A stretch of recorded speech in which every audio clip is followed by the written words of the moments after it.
Assalamualaikum warahmatullahi wabarakatuh. Kami dari kelompok 7 akan mempresentasikan mengenai chapter 17 dan chapter 22 pada buku Kalister. Pada chapter 17 kita akan membahas mengenai korosi dan degradasi material. Pada chapter 22 kita akan membahas environmental dan societal issue in material science and engineering.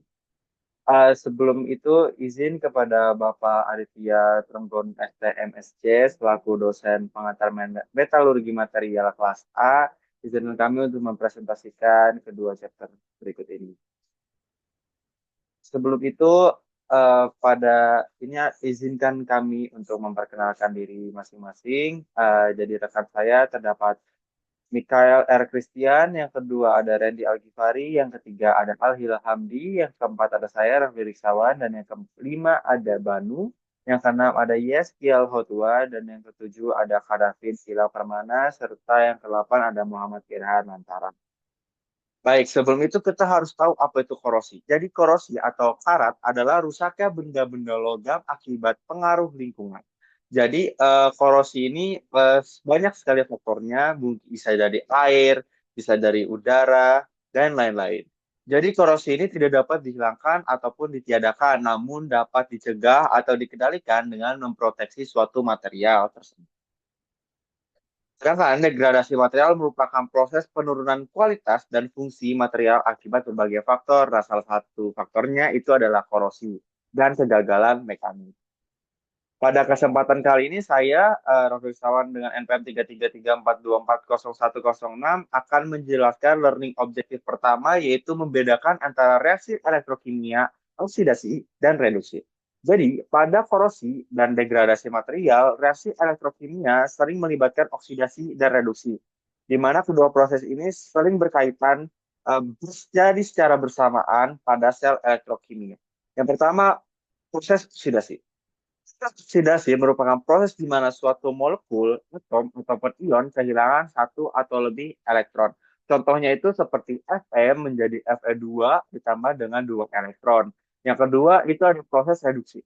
Jadi proses reduksi merupakan proses penerimaan elektron oleh suatu zat. Di mana contohnya itu seperti air dan hidrogen, yaitu O2 ditambah 2H2O ditambah 4 elektron menjadi 4 OH-. Bisa dilihat pada gambar di sebelah kanan, itu pertama Fe akan teroksidasi di anoda, yang kedua elektron Fe teroksidasi dan bermigrasi ke katoda. Yang ketiga, oksigen akan tereduksi di katode. Yang keempat, Fe2 plus akan teroksidasi menjadi Fe3 plus dan membentuk Fe2O3. Pada learning objektif kedua, yaitu menjelaskan tentang pasangan galvanik, sel setengah standar, dan elektroda hidrogen standar. Yang pertama itu ada pasangan galvanik.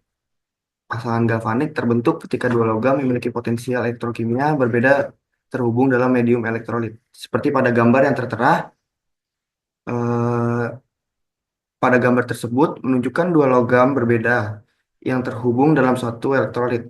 Logam pertama, aluminium, bertindak sebagai anoda. Logam kedua, baja, bertindak sebagai katoda. Elektrolit adalah air laut. Penjelasannya, aluminium adalah logam yang kurang mulia daripada baja. Oleh karena itu, aluminium akan mengalami korosi lebih cepat daripada baja. Ketika aluminium terhubung dengan baja dalam air laut, elektron akan mengalir dari aluminium ke baja. Arus elektron ini akan menyebabkan aluminium teroksidasi dan membentuk ion aluminium. Ion aluminium akan larut dalam air laut. Proses ini akan terus berlanjut hingga aluminium terkikis habis. Pada kesimpulannya, gambar tersebut menunjukkan bagaimana korosi galvanik terjadi. Korosi galvanik adalah proses elektrokimia yang menyebabkan kerusakan logam ketika dua logam berbeda terhubung dalam suatu elektrolit. Korosi galvanik dapat dihindari dengan menggunakan logam yang sama atau dengan menggunakan pelapis pelindung. Oke, lanjut. Yang kedua ada standar half cell. Half cell adalah komponen dasar sel elektrokimia yang terdiri dari elektroda logam dan larutan ion-ionnya. Oke, di sini tertera gambar, yaitu gambar standar half cell. Gambar tersebut merupakan ilustrasi sebuah sel volta. Sel volta adalah suatu alat yang mengubah energi kimia menjadi energi listrik. Sel volta terdiri dari dua elektroda yang terbuat dari logam yang berbeda yang dicelupkan ke dalam larutan elektrolit. Pada gambar tersebut, elektroda sebelah kiri terbuat dari logam perak dan elektroda sebelah kanan terbuat dari logam tembaga. Larutan elektrolit pada elektroda sebelah kiri adalah larutan perak nitrat, sedangkan larutan elektrolit pada elektroda sebelah kanan adalah larutan tembaga sulfat. Kedua larutan elektrolit dihubungkan dengan jembatan garam. Jembatan garam berfungsi untuk menjaga netralisasi muatan dalam sel volta. Ketika kedua elektroda dihubungkan dengan kawat, arus listrik akan mengalir dari elektroda tembaga ke elektroda perak. Arus listrik ini disebabkan oleh aliran elektron dari elektroda tembaga ke elektroda perak melalui kawat. Oke, selanjutnya ada standar elektroda hidrogen atau SHE. Standar elektroda hidrogen SHE adalah elektroda referensi dengan potensial didefinisikan sebesar 0 volt pada kondisi standar. SHE digunakan untuk mengukur potensial elektroda lainnya secara relatif. Di sini tercantum gambar. Oke, saya akan menjelaskan gambar tersebut. Gambar tersebut menggambarkan elektroda hidrogen standar yang merupakan titik acuan penting dalam elektrokimia. SHE terdiri dari elektroda platinum yang dicelupkan dalam larutan ion hidrogen atau H+ dengan konsentrasi 1 molar. Elektroda ini ditutupi dengan gas hidrogen pada tekanan 1 atmosfer. Sistem ini terhubung dengan voltmeter. Prinsip kerja dari SHE itu, gas hidrogen dialirkan di atas elektroda platinum yang berfungsi sebagai katalisator inert ion hidrogen H+ dari larutan bereaksi dengan gas hidrogen H2, melepaskan elektron yang mengalir melalui elektroda platinum dan menciptakan arus listrik. Ini menghasilkan potensial listrik yang didefinisikan sebagai potensial elektroda hidrogen standar yang ditetapkan sebagai dengan nilai 0 volt. SHE berfungsi sebagai dasar untuk semua potensial elektroda lainnya. Dengan mengukur perbedaan potensial antara SHE dan elektroda lain, kita dapat menentukan potensial elektroda standar dari elektroda kedua. Ini sangat penting untuk memahami dan membandingkan sifat elektrokimia berbagai material. Perkenalkan, nama saya Al-Gilalandi Fazri dengan NIP 334240085. Di sini saya akan menjelaskan learning objektif ketiga pada bab korosi dan degradasi material tentang menghitung potensial dan menuliskan arah reaksi elektrokimia spontan untuk dua logam murni yang secara elektrik terhubung dan juga direndam dalam protonnya ionnya masing-masing. Untuk menghitung potensial, kita dapat menggunakan rumus perubahan potensial sama dengan potensial sel yang di katoda dikurangi potensial yang berada di anoda. Reaksi elektrokimia terjadi adanya reaksi redoks atau disebut reaksi reduksi dan oksidasi. Reaksi reduksi berada di katoda, sedangkan reaksi oksidasi berada di anoda. Pada reaksi setengah, logam 1 akan menghasilkan ion logam 1 dan melepaskan elektron. Reaksi yang direduksi akan jadi reaksi ion logam kedua dan menyerap elektron dari anoda yang akan mengakibatkan endapan logam. Persamaan reaksi alkimia ini kita dapat tulis logam 1 dan ion logam kedua menghasilkan ion logam 1 dan endapan logam. Supaya reaksi elektriknya spontan, nilai perubahan potensial harus bernilai positif. Apabila bernilai negatif, maka reaksi tidak berjalan atau tidak spontan. Maka arah sel spontan ini kita balik. Contoh, pada tabel di samping ini, kita gunakan logam tembaga dan seng. Logam tembaga memiliki nilai potensial yang lebih tinggi daripada seng. Maka dari itu, logam tembaga akan menjadi katoda, sedangkan seng akan menjadi anoda, yang akan jadinya reaksi elektrokimia spontan. Baik, sebelumnya perkenalkan, nama saya Mikael Rian Christian dan pada kesempatan kali ini saya akan menjelaskan mengenai learning objektif yang keempat, di mana learning objektif keempat ini dalam translate-nya itu akan menentukan laju oksidasi logam dengan mempertimbangkan kerapatan arus reaksi. Nah, jadi kita akan menentukan laju arus oksidasi logam berdasarkan densitas arus reaksi melalui pendekatan hukum Faraday. Sebelum kita masuk, mungkin kita akan membahas mengenai definisi singkat dari densitas arus reaksi, di mana densitas arus reaksi adalah arus listrik per satuan luas permukaan logam, di mana densitas arus reaksi dinyatakan ampere per meter persegi atau A besar per meter kuadrat, yang mencerminkan laju transfer elektron selama reaksi oksidasi atau reduksi. Karena di sini oksidasi, jadi jumlah logam yang teroksidasi per satuan waktu. Di mana kalau kita ambil contoh, itu di sini ada mengidentifikasi reaksi oksidasinya. Misalkan kita ambil contoh di sini Fe, di mana berarti di sini ada Fe yang menjadi di sini ada Mn plus, berarti di sini ada Fe 2 plus ditambah dengan 2 E min, di mana Fe-nya adalah logamnya, berarti Mn plus atau Fe 2 plusnya di sini adalah ion logam yang terbentuk ditambahkan dengan 2 E min, yaitu jumlah elektron yang dilepaskan. Nah, lalu selanjutnya langkah yang selanjutnya adalah mengukur densitas arus reaksi, yaitu rumusnya itu J kecil, sebenarnya lambangnya bukan gini, sama dengan I besar per A besar. Lalu memperhitungkan dengan mensubstitusi semua rumus, menyatukan rumus dan mensubstitusi angka-angkanya ke rumus hukum Faraday berikut. Laju oksidasi sama dengan J kecil atau densitas arus reaksi dikalikan dengan M besar per N kecil dikalikan dengan F besar. Jadi hukum Faraday ini dalam menentukan laju oksidasi logam digunakan dengan menghubungkan jumlah arus dengan massa bahan yang terlibat dalam reaksi elektrokimia. Jadi di sini ada J, di mana J ini adalah densitas arus, dan di sini ada M juga yang merupakan massa molar logam, lalu ada N jumlah elektron yang dalam reaksi oksidasinya, lalu juga ada F merupakan konstanta Faraday. Jumlahnya kalau tidak salah 96485 C per mol.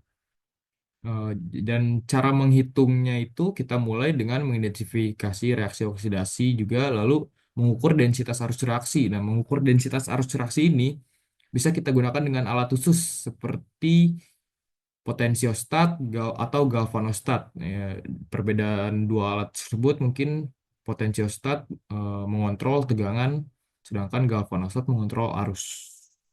Lalu kita juga selanjutnya memastikan bahwa M, massa molar, dan N, jumlah elektronnya itu sesuai dengan reaksi oksidasinya, reaksi spesifiknya.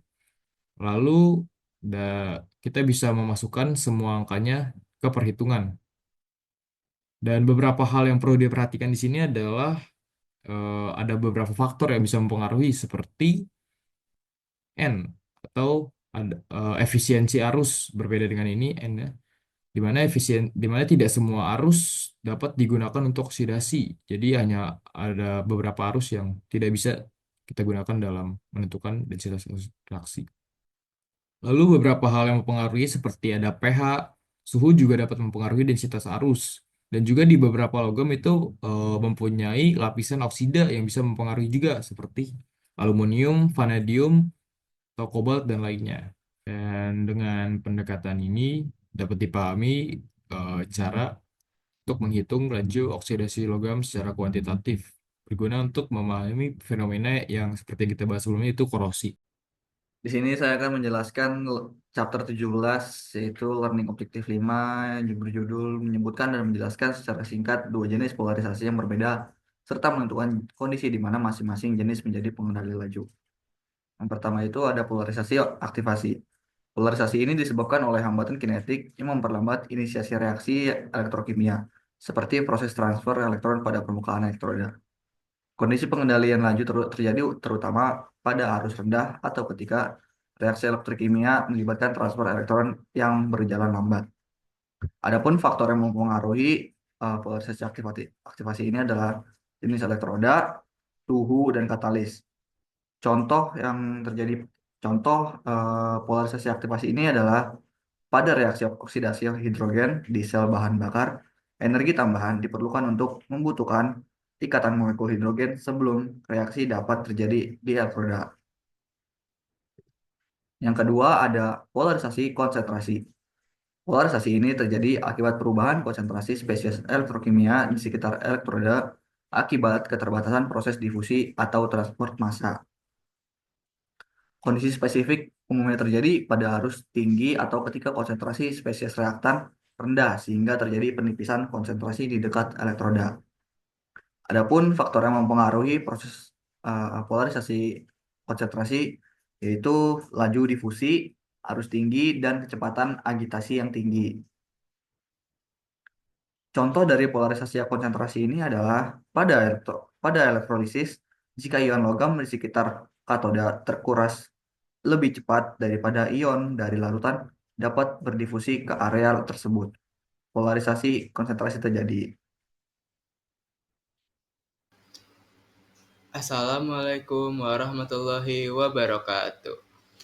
Pada kesempatan kali ini, saya Banu Parabaswara dengan NPM 333424019 akan mempresentasikan 8 bentuk korosi dan hidrogen embrittlement. Nah, yang pertama itu, dari 8 bentuk korosi dan hidrogen embrittlement, ada korosi uniform atau korosi seragam. Yang kedua itu ada korosi galvanik. Yang ketiga ada korosi celah atau crevice corrosion. Yang keempat ada korosi lubang atau pitting corrosion. Yang kelima ada korosi antargranular. Yang keenam ada korosi tegangan atau stress corrosion cracking. Yang ketujuh ada korosi erosi. Dan yang kedelapan ada embrittlement hidrogen. Berikut ini adalah gambar-gambar dari 8 bentuk korosi. Nah, yang pertama itu ada korosi uniform atau korosi seragam. Korosi uniform ini adalah bentuk paling umum dari korosi, di mana serangan korosi itu merata di seluruh permukaannya. Lalu, yang kedua ini ada korosi galvanik, yang dimana terjadi karena perbedaan potensial elektrokimia antara dua logam. Nah, biasanya tuh korosi galvanik itu terjadi ketika di bawah laut atau sedang terendam air. Nah, selanjutnya itu ada korosi celah. Korosi celah itu terjadi di area yang terlindung atau memiliki oksigen yang terbatas. Nah, korosi celah ini memiliki mekanisme itu larutan dalam celahnya itu menjadi lebih asam dan ion klorida terkonsentrasinya itu mempercepat laju korosinya. Nah, biasanya tuh korosi celah itu ada di sambungan logam di bawah laut kayak gitu. Terus juga oksigennya terbatas. Selanjutnya itu ada korosi lubang atau pitting corrosion, yaitu korosi lokal yang menyebabkan lubang kecil pada logam. Nah, pada gambar ini korosi lubang atau pitting corrosionnya itu diambil dari tampak sampingnya.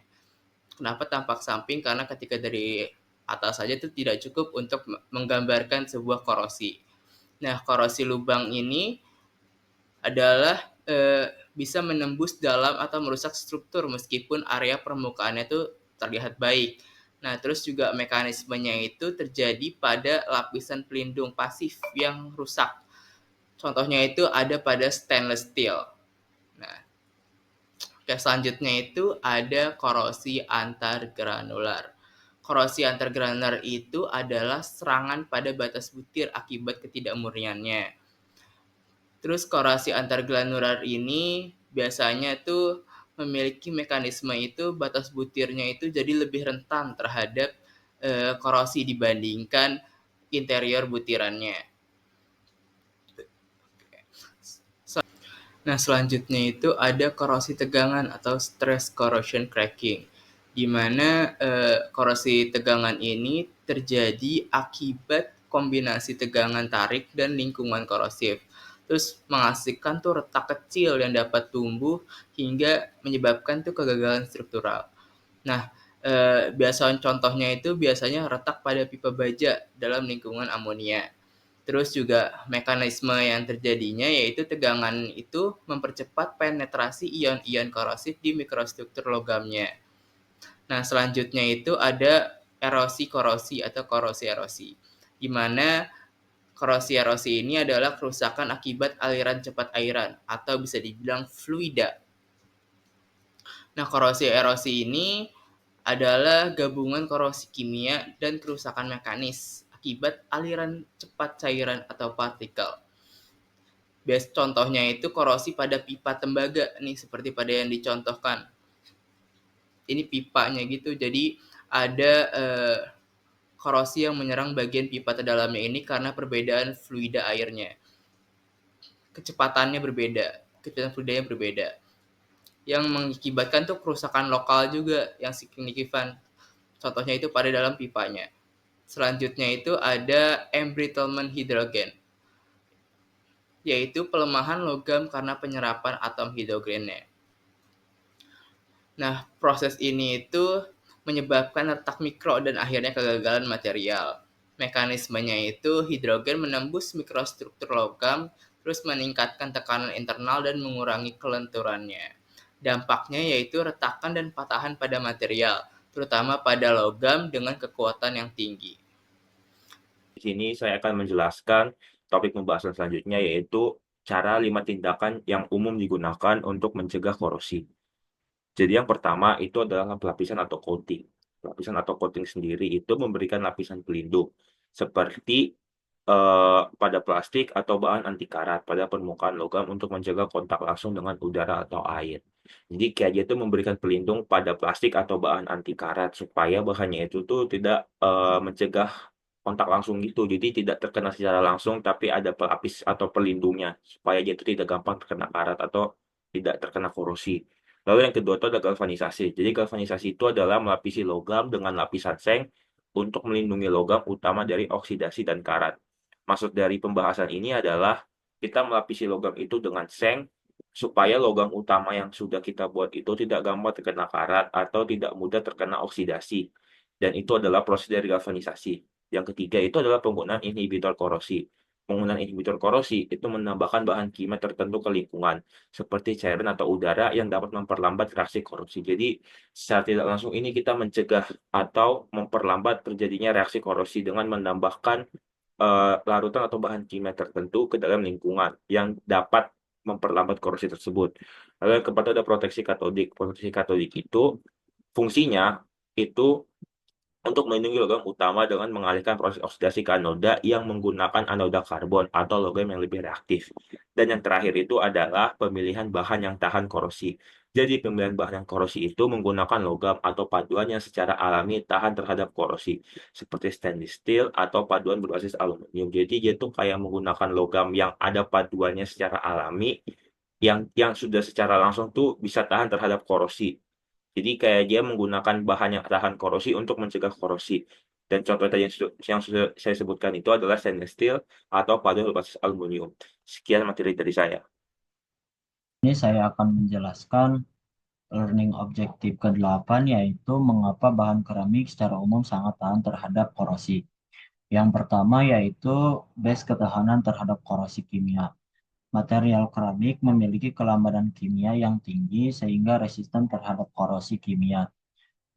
Keramik memiliki ikatan kimia yang sangat kuat antara atom-atomnya, umumnya berupa ikatan ionik atau ikatan kovalen. Jenis ikatan ini memberikan stabilitas kimia yang luar biasa. Struktur kristal yang kompak membuat keramik sangat tahan terhadap serangan zat kimia yang dapat menyebabkan korosi. Yang kedua yaitu stabilitas termal. Pada stabilitas termal ini berarti keramik dapat menahan suhu tinggi tanpa deformasi atau degradasi.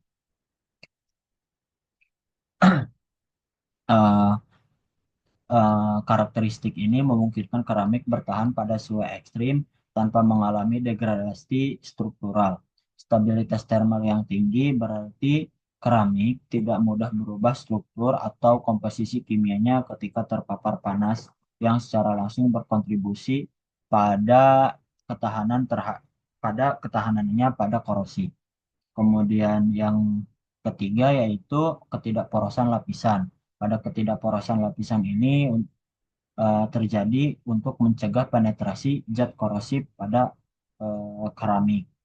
Struktur kristal yang padat dan rapat membuat keramik hampir tidak dapat ditembus oleh cairan atau zat kimia.